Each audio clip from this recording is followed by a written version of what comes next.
is a new star rising in the ever-evolving world economic order. Take your mind off the famous G7. The BRICS alliance has transformed into BRICS Plus, and it's time to get familiar. BRICS, which was once whispered about in summits and seminars, has come under the spotlight with the addition of 6 members. BRICS Plus has 11 members, the 5 original BRICS countries, plus the 6 new members. The BRICS Plus society boasts a quarter of the world's GDP, which begs the question, will the alliance recalibrate the world's economy, or will it bow down to the established world order? Here's everything you should know about BRICS and the newly formed BRICS Plus. The abbreviation BRICS, first used in 2001 by economist Jim O'Neill of Goldman Sachs, struck a chord with a global audience eager for fresh economic perspectives. It was a prophecy, not simply a fancy acronym. 5 developing countries with enormous potential, Brazil, Russia, India, China, and South Africa, were set to change the course of global development. Each of the BRICS nations is a member of the Group of 20, or G20 of leading economies. Combined, the nations make up about 40% of the world's population and 25% of its GDP. With its unquenchable growth engine, China, the unquestioned heavyweight, spearheaded the drive. With its massive internal market promising an economic tsunami, India, a sleeping giant, awoke. Brazil had its own samba to dance to, with its abundant agricultural produce and lively consumer culture. Russia was a powerful force on the international scene, possessing great energy resources. And South Africa presented the continent's goals, taking up the mantle of African leadership.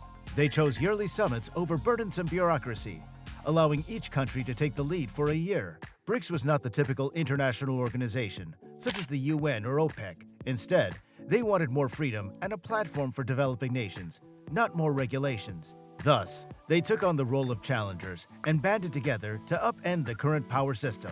The story of the BRICS started out as a whisper in business seminars and swiftly developed into a major alliance. At their yearly summits, the leaders of these countries gathered with agendas full of common goals, increasing trade, fortifying currencies, and securing a more equitable place for themselves in the global financial system.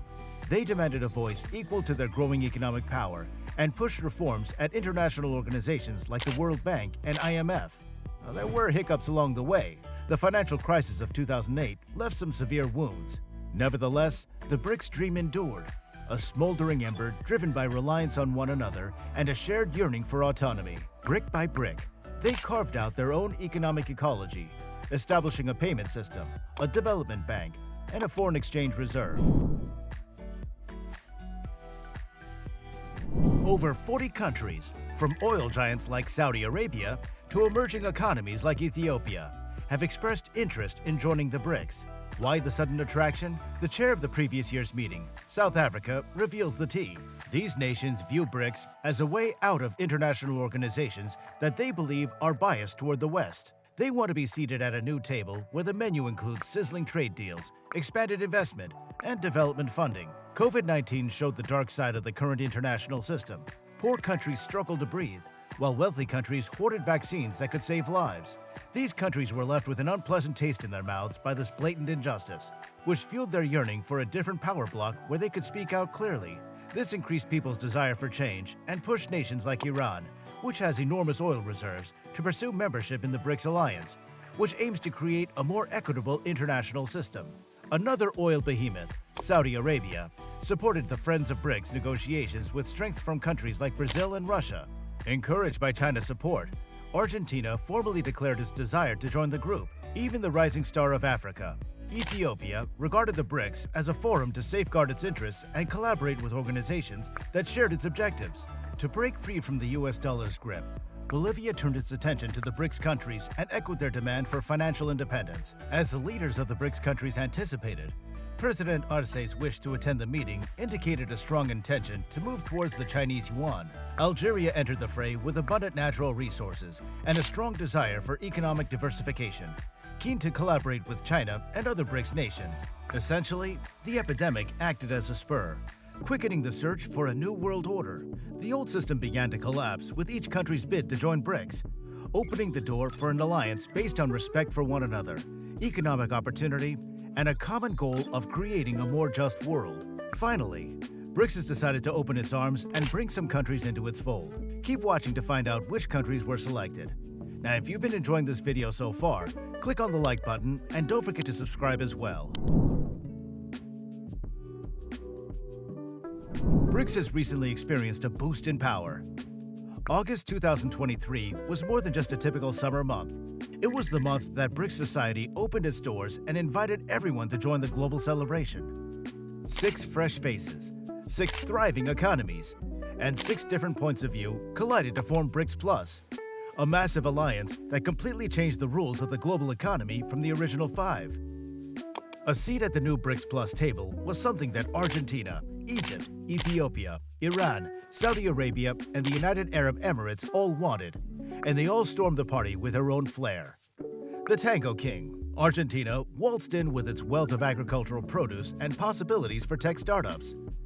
Egypt, the pharaonic phoenix, brought with it both the past and the contemporary need for economic growth.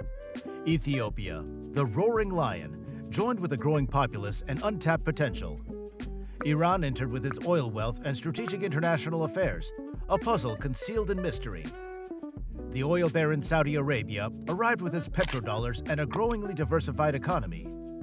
And the shining gem of the desert, the United Arab Emirates, gleamed with innovation, tourism, and a hunger for regional leadership. Brics Plus has the power to fundamentally alter the nature of political and economic power, disrupt the dominance of the West in international trade, and redefine trade regulations. Will they be successful? Will their wildly conflicting passions keep them together? Is Brics Plus going to be the catalyst for a more equitable and sustainable future? Or will it implode under its own weight?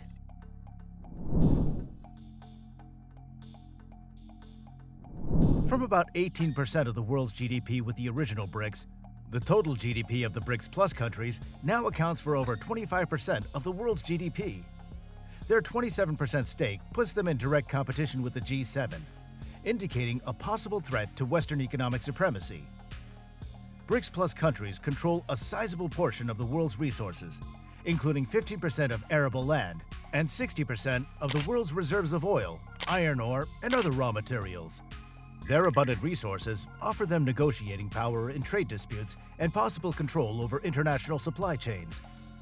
Brics Plus countries have been searching for alternatives as the US dollar comes under more scrutiny. By issuing bonds in yuan and other currencies, the New Development Bank, or NDB, founded by the Brics in 2016, has challenged the dollar's dominance in global banking. Given that the Brics Plus countries have rapidly developing tech industries and ambitious goals for digitalization, research and development cooperation may be a major area of attention. Collaborating on projects, including digital infrastructure, cybersecurity, and artificial intelligence, might help all members and establish Brics Plus as a frontrunner in the world of technology.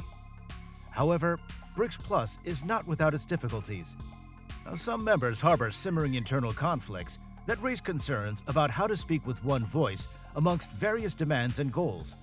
The giant of the Chinese economy, China, has a fine balance to strike between its interests and those of emerging nations like Ethiopia and Argentina. Significant military or technological prowess among Brics Plus countries might also challenge current alliances and change regional security dynamics. Notwithstanding these obstacles, Brics Plus has enormous promise for advancement. Brics Plus countries may engage in clean energy solutions and push for aggressive emissions reduction objectives, establishing a new benchmark for international cooperation, given their combined resources and shared vulnerability to climate change. Now, no one knows what the future holds for Brics Plus. Will it become a powerful force that changes the global order, or will it crumble under the weight of internal strife? Only time will tell. But one thing is sure, Brics Plus is a crucial participant in the world scene, and its story will be interesting to follow as it evolves. Well, that's all for today. If you haven't liked the video yet, now's the time to do so. Don't forget to share and watch some other videos as well. Bye for now.